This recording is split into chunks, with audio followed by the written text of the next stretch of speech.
5 August পূর্ববর্তী বিভিন্ন ছাত্রনেতার ছাত্রলীগ সম্পৃক্ততার অভিযোগ নিয়ে নানান আলোচনা সমালোচনার মধ্যে এবার সামাজিক যোগাযোগ মাধ্যমে ঘুরে বেড়াচ্ছে বাংলাদেশ গণতান্ত্রিক ছাত্র সংসদের কেন্দ্রীয় আহ্বায়ক এবং ডাকসু নির্বাচনের জিএস প্রার্থী আবু বাকের মজুমদারের ছাত্রলীগ সম্পৃক্ততার ছবি।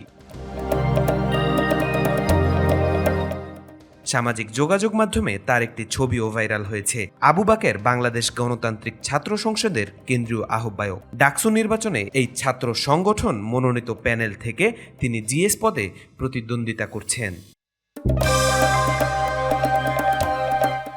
সম্প্রতি ফেসবুকে ভাইরাল ছবিটি দেখা গেছে সাবেক প্রধানমন্ত্রী শেখ হাসিনার জন্মদিন উপলক্ষে বিজ্ঞান ও তথ্য প্রযুক্তি কর্মশালা করে বাংলাদেশ ছাত্রলীগ ঢাকা বিশ্ববিদ্যালয় শাখা। কর্মশালা উপলক্ষে বিশ্ববিদ্যালয়ের ছাত্র শিক্ষক কেন্দ্র টিএসসিতে রেজিস্ট্রেশন বুথ করে তৎকালীন ছাত্রলীগ নেতাকর্মীরা।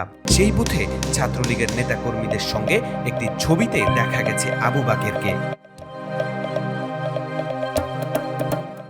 ছবিটি 2022 সালের সেপ্টেম্বর মাসের।